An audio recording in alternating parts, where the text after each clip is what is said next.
नीलेश जी, एक एग्जाम्पल फटाफट दे देता हूं, हालांकि दर्शकों के लिए थोड़ा विषयांतर होगा लेकिन बहुत रोचक होगा। मैं बता रहा हूं एक इंटरेस्टिंग, मैं अपना व्यक्तिगत आपको एग्जाम्पल सुना रहा हूं। 2007 के आसपास मेरा एक कार एक्सीडेंट हुआ, तो गाड़ी ऐसी की तैसी हो गई गाड़ी की, और वो कोर्ट में केस गया। तो स्टेट लड़ रही थी, मैं विटनेस था, मेरा गवाह उबाह हो गया, गुजर गया। मेरे फिर सम्मान आता रहा तो हम जाते रहे वहां पे, गवाही भी रिकॉर्ड हो गई। एक बार क्या हुआ, वो जज का मैं नाम भूल रहा हूं, करकरडुमा कोर्ट में, डिस्ट्रिक्ट कोर्ट था। तो जब मैं वहां पहुंचा तो बड़े ही तुम कलाम से कहा कि हाँ कहाँ है आशुतोष, किधर है, चलो आ जाओ, ए किधर है। ये जैसे ही मैंने सुना ना, तो मैं उनके सामने चला गया, बाकी सब लोग इधर खड़े थे, मैं उनके सामने गया। मैंने उनको कहा कि आप आदर्श सूचक शब्द पढ़े हैं? तो मेरी तरफ तन गए, क्या बोल रहा है? हमने कहा फिर कह रहे हैं बोल रहा है, बोलिए बोल रहे हैं। तो वो एकदम से सहम गया, चारों तरफ पुलिस और पूरा कोर्ट रूम भरा हुआ था।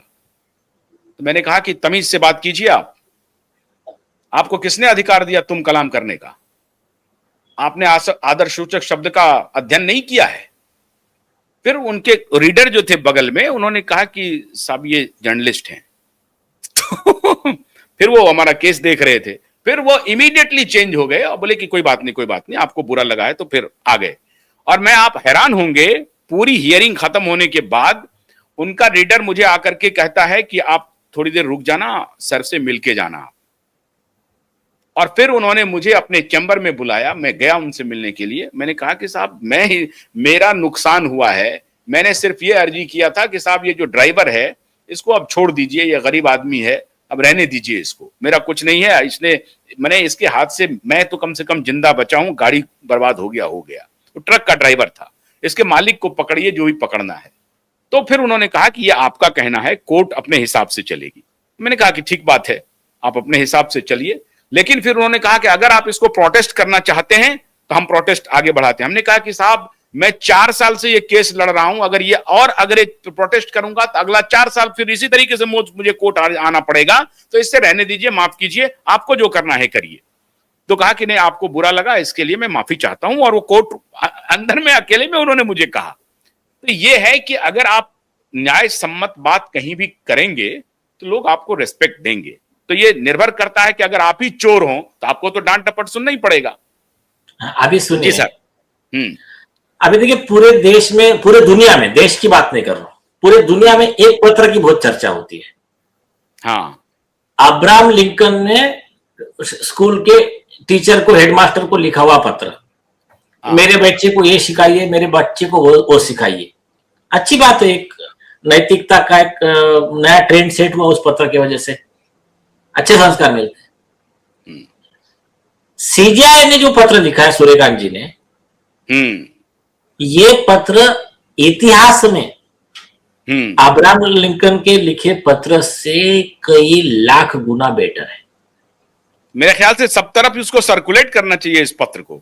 नहीं, अभी क्या कर रहे हैं हम, इंडियन बार एसोसिएशन और ये जो है junior advocates and law students association of India वगैरह, जो पूरी टीम्स है, ये क्या कर रहे हैं, सारे लॉ यूनिवर्सिटी, सारे कॉलेजेस, सारे बार एसोसिएशन, सब जगह सबको कह रहे हैं आप इसको स्टडी में रखिए।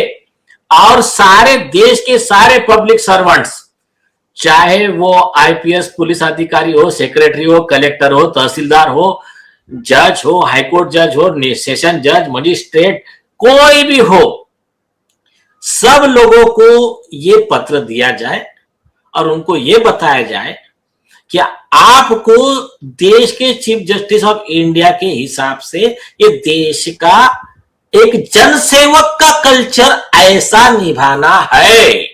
हम अभी जा रहे हैं, सबको 1-2 लाख ईमेल जाएंगे अभी, तो इससे देश का कल्चर जो सेट होगा, आने वाली पीढ़ी को मैं बता रहा हूं आपको। और जो सूर्यकांत जी ने जो रिक्वेस्ट किया है कि इनपुट देने के लिए, उसका एक हैंडबुक बनाया है। अभी आज के माध्यम, आपके चैनल के माध्यम से मैं सबको बताता हूं, बहुत इंपॉर्टेंट है। इससे देश की तकदीर बदल जाएंगी, आने वाली पीढ़ियां बहुत हद तक सुखी हो जाएंगी, नाम लेंगी सभी का। क्या हैंडबुक बना है, जैसा सूर्यकांत जी ने कहा कि नेशनल जुडिशियल पॉलिसी, तो उसका एक हैंडबुक बना के दिया है। एक भी वर्ड हमारा नहीं है, सुप्रीम कोर्ट के बाइंडिंग गाइडलाइंस है, सब तरफ बिखरे हुए हैं। उसको जो मेरा 20 साल का रिसर्च है और हमारी जो पूरी टीम है, वो सब ने मिलकर उसको कंपाइल किया एक छोटे से इसमें। अब ये जैसा कि आर्नेश कुमार में सुप्रीम कोर्ट ने गाइडलाइन दे दिया पूरे देश को, विशाखा में गाइडलाइन दे दिया, लॉ बन गया। आर्नेश कुमार ने बोला कि तुम 7 साल तक की सजा वाले मैटर में अरेस्ट करने का नहीं, नोटिस देके इन्वेस्टिगेशन करने का। तो जो घरेलू हिंसा वगैरह जो उसके मैटर होते थे, कुछ जेन्युइन होते थे, और मेजोरिटी में क्या होता था कि हस्बैंड के खिलाफ कंप्लेंट करते करते उसके बहन जो रहती नहीं है, उसके जीजा, उसके सास ससुर, बूढ़े माँ बाप, सबके ऊपर झूठे गए, फिर पुलिस जा रही है, वो बेचारे भाग रहे, परिवार बर्बाद हो रहा है। तो ये जो सारी चीजें होती करप्शन के लिए, तो ये सारी चीजों पे लगाम लग गई आर्नेश कुमार के एक जजमेंट के तहत। तो ऐसा ही जितने बाकी सब चीजें हैं उसको हमने कंपाइल किया, और उसमें शॉर्ट में क्या मांगा है, बस सारे जजमेंट है, मैं मेरे वर्ड नहीं बता रहा हूं, उसको आप समरी और आप देख लेना, आप इमेजिन करो कैसा देश रहेगा। ये जो सारे केस लॉ, इसको अगर गाइडलाइन बना दिया और इसका वायलेशन, इस गाइडलाइन का जो उल्लंघन करेगा उसके ऊपर सिविल कंटेम्प्ट, मतलब सुप्रीम कोर्ट के आदेश का उल्लंघन किया, सिविल कंटेम्प्ट, आईपीसी 166 वगैरह लॉ का वायलेशन किया, और डिपार्टमेंटल एक्शन, ये सारा प्रोविजन जैसा कि आर्नेश कुमार में भी है, डीके बसु में भी है। तो आप इमेजिन करो अभी कैसा रहेगा। नहीं, तो मैं ये कह रहा हूं कि नीलेश जी, अब जस्टिस सीजेआई का ये पत्र जो है ये कितना महत्वपूर्ण है। वैसे तो हर मामलों के लिए महत्वपूर्ण है, लेकिन दिशा और सुशांत के मामले के लिए कितना महत्वपूर्ण है ये पत्र? नहीं, आ रहा हूं उस पर। देखिए, उसके लिए बहुत ज्यादा महत्वपूर्ण इसलिए कि जो शिवम गुप्ता के नाम से जो पत्र आया अपने, वो Shivam Gupta one of the advocate है अपने दिशा के केस में, अच्छा, वेरी गुड। और अभी अपेक्षा है कि जो जजेस देख रहे हैं वो इसके बाद में इसी कल्चर के हिसाब से आगे न्याय आगे रहेंगे, कानून के साथ में रहेंगे, ये अपेक्षा। हाँ, तो अभी ये पत्र सब तरह अगर पहुंच जाएगा तो देखिए, जो जूनियर वकील है वो या फिर लॉ स्टूडेंट है, कल चल के वो जज बनेंगे, तो उनको भी दिमाग में रहेगा कि मुझे जज बनने के बाद में माननीय सीजेआई ने जो पैरामीटर सेट किया है उसी की तरह सबके साथ विनम्रता से, निष्पक्षता से संविधान के दायरे में न्याय करना है।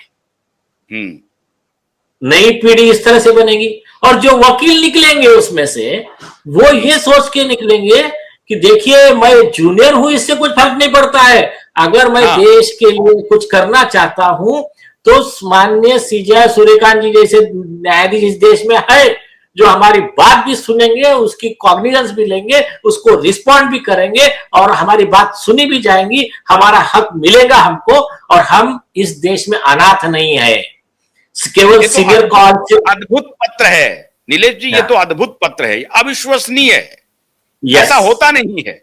चीफ जस्टिस एक यंग स्टूडेंट को, ऑलमोस्ट स्टूडेंट ही है, अभी पास आउट कह रहे हैं कि 6 महीना हुआ है उसको, एक यंग स्टूडेंट को पत्र लिख रहे हैं, चीफ जस्टिस रिकॉग्नाइज करके पत्र लिख रहे हैं। ये तो मुझे भी भरोसा नहीं हो रहा है, मुझे विश्वास नहीं हो रहा है, ऐसा हो सकता है क्या? बराबर है, बराबर। तो अभी ये पत्र क्रांति लाने वाला है। मैं इसलिए तो कह रहा हूं, इसकी जो वैल्यू है ना, इसकी वैल्यू अब्राहम लिंकन के पत्र से लाख गुना ज्यादा। उसका और एक रीजन बोलता हूं, ये नया कल्चर, नई पीढ़ी निर्माण करेगा ना, ये तो चरित्र का निर्माण कर रहा है। ये पत्र इस देश के न्यायिक चरित्र का निर्माण कर रहा है।